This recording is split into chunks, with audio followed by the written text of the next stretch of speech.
And we ready to go live? Yes. Okay. You sound so professional. We get ready to go live? Yes. And we live.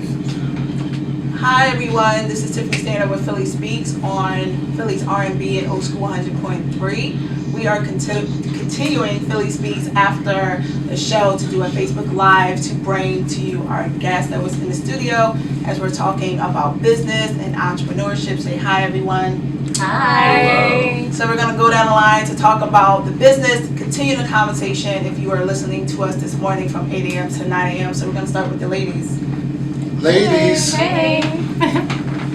So, introduce yourself. Oh, hey, I'm Tracy. I am co-owner of Next Level Personal Training. And this is Shani. Hi everyone, good morning. Hope you're enjoying this wonderful Sunday. Oh, is it on me? Hello. And I am Will. I am a co-founder of a business called Rec Philly, where we help young creative people build businesses. So, glad to be here this morning. And I'm co-hosting with the Tiffany. I'm Maxwell, and I'm the owner of Getting the Max Out of Life. Cool. So we're talking business and how entrepreneurs need more than words of support for their businesses, from family support to loved ones to partners, and kind of continuing that conversation. So if you have any questions or you want to comment on the people that are here, please leave your comments. And we're going to start with Maxwell, kind of going into the gist of the last part of the conversation. And like you said, you're not networking, but really building relationships and how to continue those relationships, even if it doesn't come with you needing something from them or them needing something from you. No, absolutely. And I think it's important. I can't say this enough. You know, as an entrepreneur, you're your brand. You know, and I don't think people really understand what that means. But you have to be on 24/7, especially when you step outside the house, when you post something, when you go on social media. You're not just speaking for you, you're speaking for your company. And so you have to be conscious of your attitude, your actions, and your behavior. And, you know, in business, you can't offend anyone, right? In business, especially, you know, in a business that is bringing a service, you can't offend anyone. And you have to be conscious of that. Sometimes our personal beliefs conflict with our business beliefs, and you have to be on and be mindful of that as you're doing Instagram and tweeting, Facebook, and even getting dressed and walking outside the house, even deciding what to wear. All of that plays a role. Awesome. What about you, Will? And you hit it on the head. Yeah. I think that's the most important part, that consistency. I think people forget about the consistency, and not consistency in the sense of like over time, Right. but just so everything lines up. Right. Because as you say, you know, you have to make sure that your business aligns with you and your personal beliefs. To me, I'm an entrepreneur because I didn't want to do anything except for that.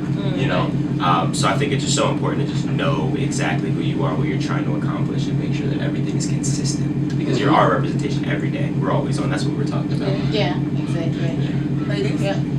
I agree with the gentleman. Pretty much, I think they've said it all. You know, at this point, I just would be reiterating, you know, what you guys said. But consistency, definitely. Branding, next level personal training is important. So always rep your brand, no matter what you're doing. Even if you get one T-shirt made, or you sell them to your clients or your friends, but just always continue to be consistent and rep your own company, represent yourself well all the time. And then kind of piggybacking off of what we said on the radio show, make sure you have your business cards with you. Just always be prepared to talk about yourself, talk about what you're doing, and how people can get in touch with you. Even just to add to that, I know like once your mindset switches from having a job to becoming an entrepreneur, it's really hard to go back, right? So in between, as you're growing your company and growing your business, and you're thinking like, oh, I need a part-time job, or I need a job on the side or whatever to grow your business or pay your bills or get that regular paycheck again. Like once your mindset switches, it's really hard to go back to sit and get that hour lunch and get off at 5 o'clock. And it's like, if you know that, then you should be able to do what you need to do to not have to go backwards and not have to go work for somebody and sit there and be irritated the entire time. And I remember when I started my business and I finished working with Mayor Nutter, and you know, we finished with his campaign and hired even that. So I got a job at the city for 3 months and I lost my damn mind. So I'm sitting in this office, and you know how the process is when you get a job for his campaign. You're sitting there, and I was doing events, I was doing everything I was doing for my company. And I was like, oh my God, no, I can't do this. He Right. was like, what you mean? I got you this job and you got benefits and all. I was like, yeah, no. And I was literally there for 3 months. And we got off at 5, we had an hour lunch. I would take like 2-hour lunches and come back late. I was talking to people and people kept me, and it was bad. Like I lost my mind. And even though jumping back into it, it was still hard to kind of like get more clients, and Right, it was right. difficult. But because of the relationship that I built with others, it was easier to kind of network and like use that as my leverage. But I definitely, once I switched, I was like, oh, I can't work for you, but it was great working for you throughout that campaign. So like once your mindset switches, it's really hard to go back to working for somebody again, and that strict time, not having your own time. So it's kind of interesting. So what conversation that you don't hear entrepreneurs talk about a lot? You know, we talked about you learn a lot in school, right? You learn the logistics, quote unquote. But there's a lot of stuff that they do not teach you that you can't learn until you're on the job training, as you mentioned. I'm learning now because you don't really learn about the money and how to handle your money. Right. A lot of times you get a contract here, you have a client here, and you just spend it, and you're not really saving, you don't have insurance anymore, you don't have life insurance, so you're just kind of like spending it as soon as it comes in. And so Sometimes it's quicker really than that. quicker than it comes in. Yeah. You come in Right. office, You're like, oh, I got a check yet? Oh, Right. it's spent already. They promised me that. They promise. That's another thing. When he promises a check and it's like 16 hours already paid for Right. stuff. You call and That's the text worst. and So hey. it's important. It's really important to have a financial coach. You know, Right. and where'd it go? I don't know. Just gonna pause for a second. Did we lose you? What are you doing? Keith? What are you, He's getting all the other stuff. Oh, okay. They can't hear us keep though. hearing, but they can't hear us if you're over there. Though. So we were just we were talking about He was out late last night, y'all. some of the things that they don't teach you in school or in some of these business courses, you know, about being an entrepreneur. And one of the things that I brought up was about handling your money and the importance of really having sound financial ground when it comes to being in business for yourself, because a lot of businesses, they go bankrupt, or you know, people are taking money when they're not supposed to be. Like, there's just a lot of different aspects that can go awry when you're not on solid ground. And one of the ways to become on solid ground is to get a financial coach. And that was something that Tracy and we did individually for ourselves, because if you are not together personally with your finances, your business won't be well either. And so we individually hired a financial coach. Her name is Saida Garrett from Primerica. She was awesome. And then she talked to us about our business, and it really helped us have a plan on how many clients did we need to be able to make a certain amount of money at the end of the month, or what is our goal, you know, how many memberships did we need to have. I wasn't thinking in those terms. I just said, well, you know, see y'all at 5:30. I'm going to do what I love to do. We're going to do this exercise class, but it's more than that. So getting your financial house in order, both personally and professionally, is something that they don't really teach you, I think. And you need to get that together. I think for me, how much of a sacrifice it really is. Oh, Like, yeah. you can read about it, or you have to give up this, or you have to give up that. But when you're really like in the thick of things, you know, it is a huge sacrifice. You know, people, you know, you leave your jobs. Sometimes you're spending, you know, less hours away from your family, family functions. I mean, I've missed weddings. I mean, I've missed a lot of things because, you know, we have a big party that we have to do, or an event that we have to do. You know, it's our business. So the sacrifice is a huge sacrifice, but you have to be ready and willing and understand that the payoff is bigger than what's going on right now. Right. You know? For me, as an introvert, one of the things that I felt like school didn't prepare me for as much as I thought it would was management. Being where I am now, where, you know, I have a larger team, and it's like being able to manage a team of 12 to 20, it's tough. And I think that that's something that it's, even with all the management books that are out there, it's still something that just learning by doing and all that kind of stuff is the only way to really figure it out. Yeah, what about you, Lance? I think talking about yourself, talking about your brand, talking about, I mean, you're the brand. I think I was totally baffled. I know, you know, folks that know me like, baffled? You baffled? Yeah, I was baffled. Right. The first time somebody said to me, how much? How much? Yeah, how much do you want? that one. Yeah, I mean, it's really putting a value and understanding what you're doing and the value that you're bringing. And so, and then bragging about yourself.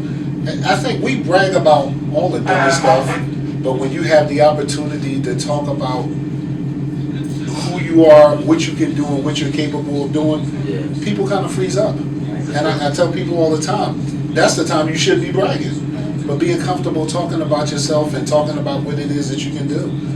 School didn't prepare me for that. Right, not at all. Just to add to all of that, so bragging took me years to do. I was behind the scenes way longer than I was in front of the scenes. And definitely the introvert, forcing myself to be extrovert. Always been shy, quiet, didn't do speaking engagements, didn't do any of that. And then switching from being behind the scenes to in front of the scenes because I was mad that people didn't know I did half of this work. Like a lot of people didn't know the stuff I did for Nutter, some for people that knew me, and a lot of different clients and projects that I had that nobody knew that I did, but it was my fault because I never talked about it. Right. And then when other people got the credit for it, I'm like, yo, but I wrote that speech, but yo, I did that marketing. And then I had to like, all right, so when you want people to know, you need to tell people because nobody's going to talk about you but you. Right. So then to go into the finance side, I was, self-funded for the first years of my company, but because it probably could have been longer if I knew how to better spend that money and how to, pay for office space and hire people and travel. Oh, we was traveling. I was paying for employees. Oh, you want lunches? You want to go here? Like paying for everything.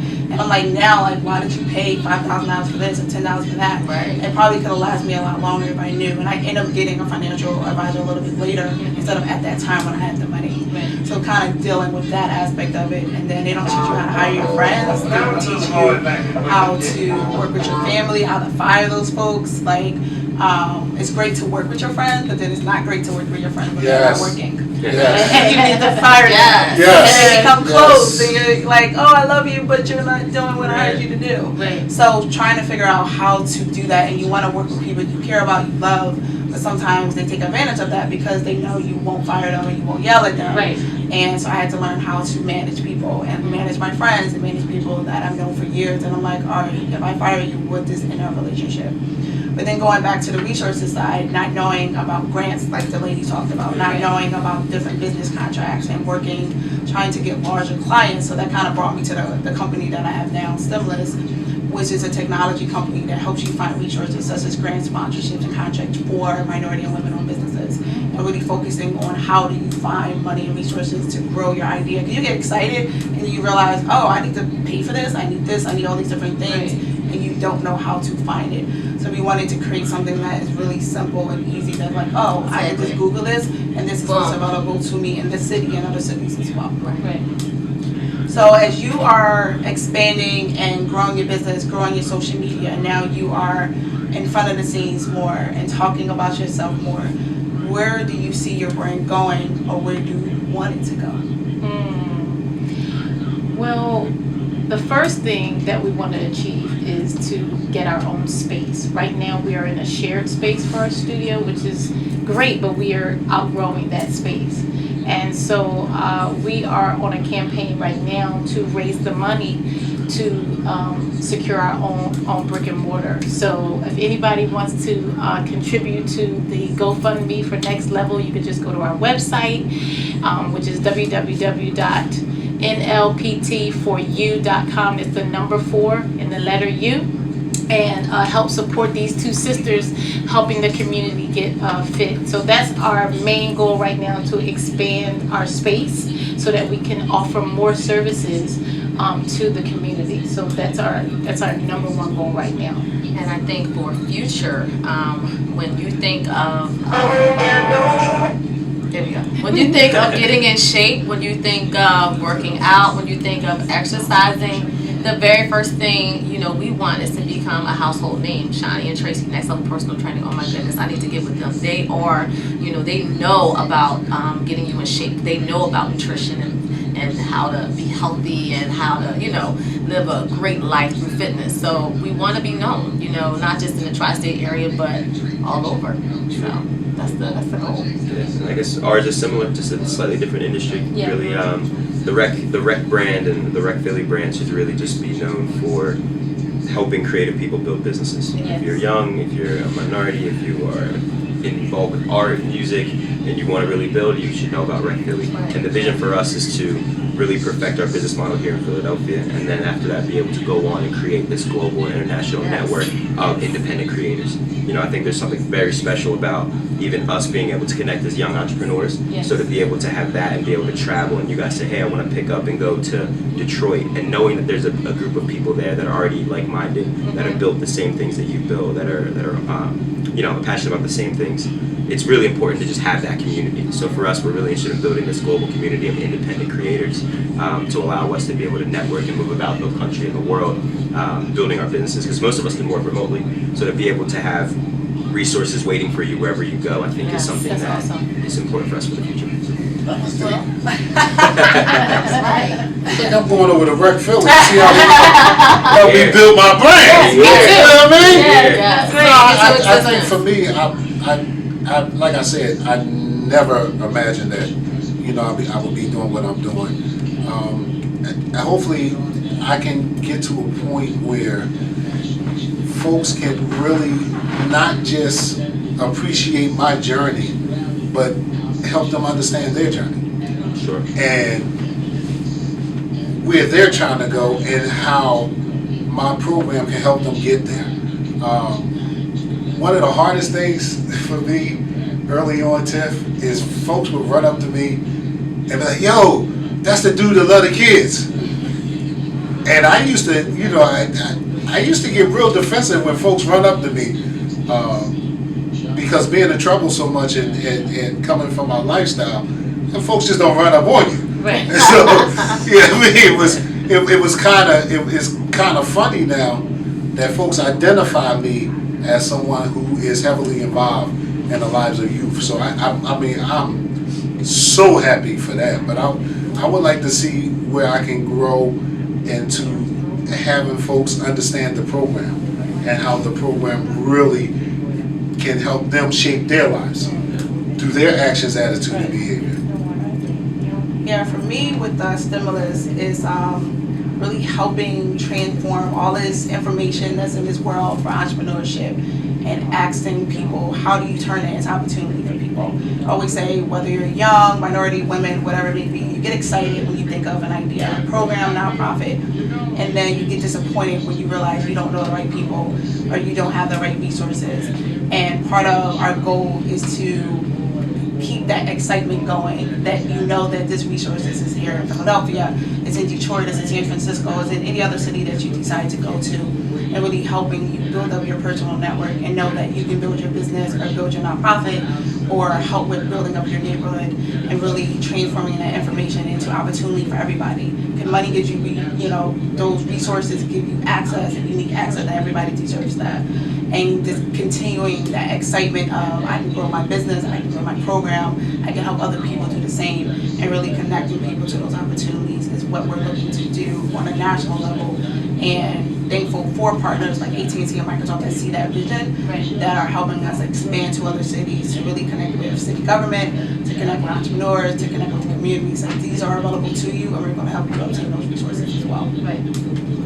So we're going to close out with kind of giving some advice that, one, you have used to keep yourself motivated, right? Because it's all about self-motivation. As much as you want to get motivation from other entrepreneurs, self-motivation is number one. Because if you're not happy, nobody else is going to make you happy about being an entrepreneur. So I had to learn self-motivation a lot of times. When checks ain't looking right, $5 in the account type stuff, right? And it's like, all right, Tiff, some money's going to come after this $5. You need that 30-day, you know, like 30 I'm days. cool for the next 2 weeks because I already went shopping, so you get $5 in the account, I'm good for the next 2 weeks, right? So talk about self-motivation, right? And advice that you give into yourself, or advice that you receive from other people to keep you going and get you to the point where you are right now. We'll start with Maxwell and work our way down. That's interesting. Self-motivation. I mean, for me, it's simple. Like, this is my life.